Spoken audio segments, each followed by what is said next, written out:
और इस वक्त की सबसे बड़ी खबर की बात करेंगे। आखिरकार जिस बात का डर जताया जा रहा था पिछले कुछ घंटों से, जिस तरीके के हालात थे, वही हुआ।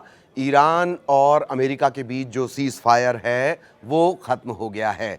नेटो समिट के दौरान जो ट्रंप हैं, राष्ट्रपति डोनाल्ड ट्रंप, उन्होंने ये बात कही है, ईरान से सीज फायर ख़त्म हो गया है, अब कोई समझौता नहीं करेंगे। कल देर रात के घटनाक्रम में ये हुआ कि अमेरिका ने करीब करीब 80 ठिकानों पर हमला किया। इसके बाद ईरान की तरफ से भी पलटवार किया गया और तभी ये कहा जाने लगा था कि क्या ये जो सीज फायर है, ये जो बातचीत चल रही है, वो ख़त्म हो जाएगी और फिर से दुनिया एक भुगतने जैसी स्थिति में आ जाएगी। लेकिन पूरे घटनाक्रम को एक बार फिर सिलसिलेवार देखते हैं। एक तरफ जो अली खामेनेई हैं, आयतुल्लाह अली खामेनेई, उनका जनाजा निकल रहा है, अंतिम सफ़र निकल रहा है, लाखों लोगों की भीड़ वहाँ पर है, टॉप लीडर्स का लगातार जमावड़ा है और कुम के बाद नज़फ़ में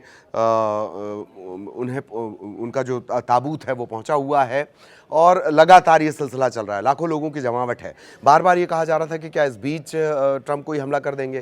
ट्रंप बार बार इस तरीके के बयान भी दे रहे थे। याद करिए उन्होंने क्या कहा था कि वो एक साथ चाहें तो 1 मिनट में सारी टॉप लीडरशिप को ख़त्म कर सकते हैं।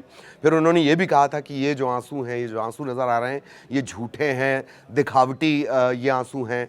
इस तरह की बातों के चलते बार बार ये लग रहा था कि क्या स्थितियाँ बनेंगी। अब बड़ा अपडेट इस मामले में ये है कि सीज फायर ख़त्म करने का ऐलान अमेरिका की तरफ से, यानी ट्रंप की तरफ से किया गया है। नेटो की समिट में ये बात उन्होंने कही है, ईरान से सीज फायर ख़त्म, और अमेरिका ने 80 ठिकानों पर हमले कर ही दिए थे। सेंटकॉम के हवाले से हमने ये जानकारी आपको एक अलग वीडियो के जरिए दी है। एक बार फिर वही स्थिति कि अब जबकि एक तरफ जनाजा निकल रहा है, अली खामेनेई का एक हिस्टोरिकल अंतिम संस्कार की तैयारी की जा रही है और उसी दौरान ये सीज फायर ख़त्म हो जाना, अगर कहा यह भी जा रहा है कि अगर किसी तरह का हमला होता है तो लाखों लोग उसकी चपेट में आ जाएंगे या टॉप लीडर्स को असैसिनेट किया जा सकता है ईरान के, फिर क्या स्थितियां बनेगी। ईरान तो साफ कर चुका है। जिस तरह के शब्दों का इस्तेमाल अभी ट्रंप कर रहे हैं, ईरानी झूठे और धोखेबाज हैं। ईरान ने 54,000 लोगों को मार डाला है और बातचीत जारी रखने दूंगा, पर कोई उम्मीद उन्हें नहीं है, ये बात उन्होंने कही। वो ये भी कह रहे हैं कि ईरान से बातचीत मतलब बर्बादी है, समय की बर्बादी है। इस तरह के बयान उनके हैं। फिर अचानक से करीब करीब 80 ठिकानों को टारगेट करके हमला करना।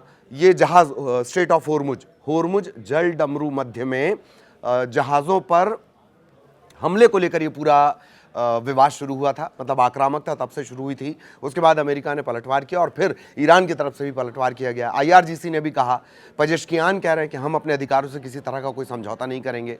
और इजराइल जो रक्षा मंत्री हैं, अमेरिका के रक्षा मंत्री, उनका एक दौरा होना था, वो दौरा उन्होंने रद्द कर दिया है। हेक्सेट जो थे, उनका दौरा होना था, वो रद्द कर दिया गया है। अब इन सब के बीच सबसे बड़ी बात यह है कि अगर स्थितियां बिगड़ जाती हैं, अगर कोई बड़ा हमला होता है, अगर अमेरिका की तरफ से कोई बड़ा हमला ईरान पे उस वक्त किया जाता है जब लाखों लोगों का जमावड़ा ईरान और इराक के पास है और जो सुप्रीम लीडर हैं आयतुल्लाह अली खामेनेई, पूर्व सुप्रीम लीडर, उनका जबकि जनाजा निकल रहा है और लोग गुस्से में हैं, रिवेंज की बातें आ रही हैं, बदले की बातें आ रही हैं, किल ट्रंप की बातें आ रही हैं, किल नेतन्याहू की बातें आ रही हैं, और उस दौरान अगर कोई हमला होता है तो क्या फिर से ये दुनिया एक विश्व युद्ध के मुहाने पर जाकर खड़ी हुई है, या स्थितियां बदलती हैं, हालात वही हो जाते हैं जो इससे पहले थे। 1 महीना करीब जंग चली है और इस 1 महीने की जंग में सभी ने देखा कि ऊर्जा की क्या स्थितियां हो गई थी, ईंधन की क्या स्थितियां हो गई थी, ऊर्जा की आपूर्ति पूरे देश, पूरी दुनिया में किस तरीके से बाधित हो गई थी।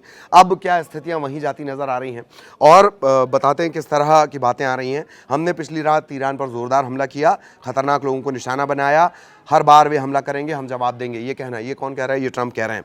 उन्होंने ये भी कहा कि अमेरिका का लक्ष्य ईरान के परमाणु कार्यक्रम को ख़त्म करना है। नेटो पर भी नाराज़गी जताई है। दुनिया के सबसे बड़े आतंक समर्थक देश ईरान के खिलाफ अमेरिका का साथ न देने को लेकर ये जो महत्वपूर्ण बैठक है, बंदर अब्बास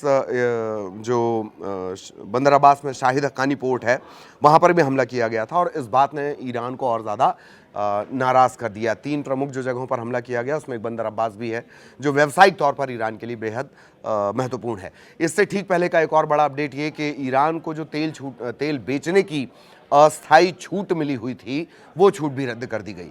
यानी MOU में जो बातें कही गई थी, जो शुरुआत के पॉइंट्स थे, परमाणु हथियारों तक तो बात पहुंच ही नहीं पाई, उससे पहले ही ये आपकी लैंग्वेज में कहें तो रायता फैल गया, भसड़ हो गई।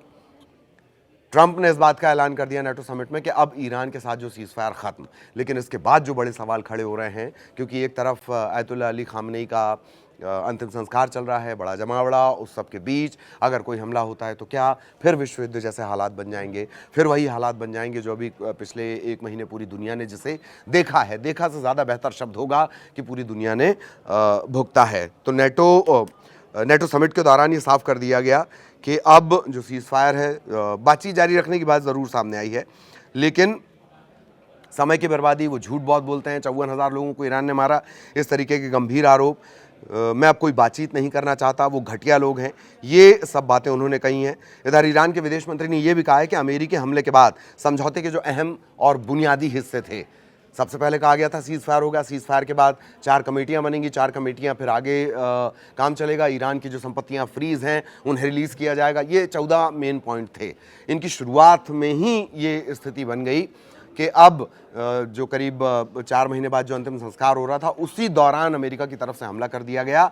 कहा यह गया कि ईरान ने हमला किया जहाज़ों पर। ईरान ने हमला क्यों किया था? ईरान ने यह कहा था कि हमने जो स्ट्रेट ऑफ होर्मुज में तय रूट डिसाइड किया है कि इसी रूट से जहाज़ों को ले जाना है, वहाँ से जहाज़ नहीं ले जाए जा रहे थे, इसलिए ईरान ने हमला किया। ईरान ने हमला किया तो अमेरिका ने 80 ठिकानों पर बमबारी कर दी। अब जब अमेरिका ने ये कहा तो अमेरिका के जो सहयोगी हैं वहाँ सायरन बजने लगे, बहरीन, कुवैत, यहाँ से स्थितियाँ बिगड़ने लगी और फिर ईरान की तरफ से भी अटैक किया गया। IRGC ने साफ किया, एक ड्रोन, अमेरिकी ड्रोन को मार गिराने का दावा IRGC की तरफ से किया गया है। अब बड़ा बयान ये आ गया कि ये सीज़ फायर ख़त्म, और यही सबसे बड़ा सवाल खड़ा होता है कि क्या दुनिया फिर युद्ध के मुहाने पर पहुंच गई है।